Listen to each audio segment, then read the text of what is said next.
ঘরে থাকা মাত্র 2টি উপকরণ দিয়ে দারুণ একটি পোলাও রান্না করে নেবেন আর খেয়ে একেবারেই মুগ্ধ হয়ে যাবেন।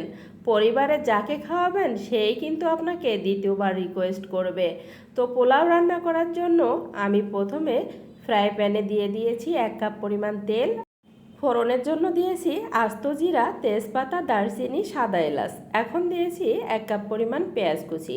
এখন সমস্ত উপকরণ সুন্দর লাল লাল করে ভেজে নিয়ে এখানে দিয়ে দিলাম বাটা মশলা, আদা রসুন বাটা, কাঁচা মরিচ বাটা, শুকনো মরিচ বাটা। কাঁচা রসুনের গন্ধ না যাওয়া পর্যন্ত একটু ভেজে নিয়ে এর মধ্যে দিয়ে দিচ্ছি পরিমাণ মতো লবণ আর দিয়ে দিলাম ধনিয়ার গুঁড়া, জিরার গুঁড়া। সব কিছুই কিন্তু আমি এখানে 1 টেবিল চামচ করে দিয়েছি।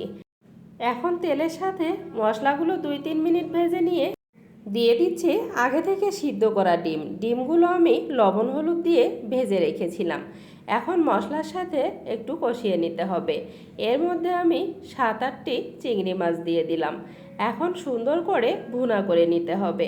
এখানে তেল মশলার সাথে প্রথমে ভেজে নিতে হবে 2-3 মিনিট। এরপরে আমি ডিম চিংড়ি মাছগুলো কষানোর জন্য দিয়ে দেব এখানে আগে থেকে জাল করে রাখা দুধ। 1 কাপের মতো ঘন দুধ দিয়ে দিলাম। এখন ঢাকনা দিয়ে ঢেকে একেবারেই ভুনা ভুনা করে নিতে হবে। 5-6 মিনিট পর দেখতেই পাচ্ছেন একেবারেই কিন্তু ভুনা ভুনা হয়ে গেছে। এর মধ্যে থেকে এখন ডিমটা আলাদা করে নেব। ডিমগুলো উঠিয়ে নিয়ে এর মধ্যে আগে থেকে ধুয়ে রাখা চালগুলো দিয়ে দেব।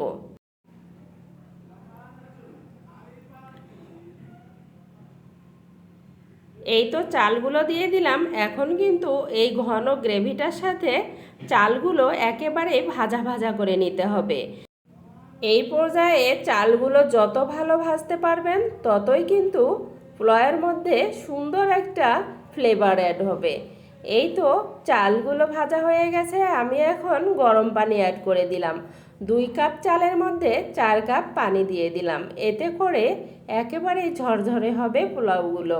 এভাবেই চাল আর পানি যদি মেপে দিতে পারেন তাহলে কিন্তু ঝরঝরে একটি পোলাও রান্না করতে পারবেন। 5-6 মিনিট পর ঢাকনা খুলে ডিমগুলো দিয়ে দিলাম। এখন সুন্দর করে নেড়ে চেড়ে ওপরে একটু ঘি ছিটিয়ে দেব, দিয়ে ঢাকনা দিয়ে ঢেকে দেব। আমার রান্নাটা কিন্তু প্রায় শেষের দিকে। চালগুলো সুন্দর ফুটে উঠেছে আর 2-3 মিনিট ঢাকনা দিয়ে ঢেকে রাখলেই একেবারেই কমপ্লিট হবে। একটু ঘি ছিটিয়ে দিলে এই পোলাওটা খেতে আরও বেশি মজা লাগে। এই তো 5-6 মিনিট পর ঢাকনা খুলে দেখাচ্ছি। একেবারে কিন্তু পোলাওগুলো ঝরঝরে হয়েছে আর এর ফ্লেভারটা কিন্তু দারুণ আসতেছে।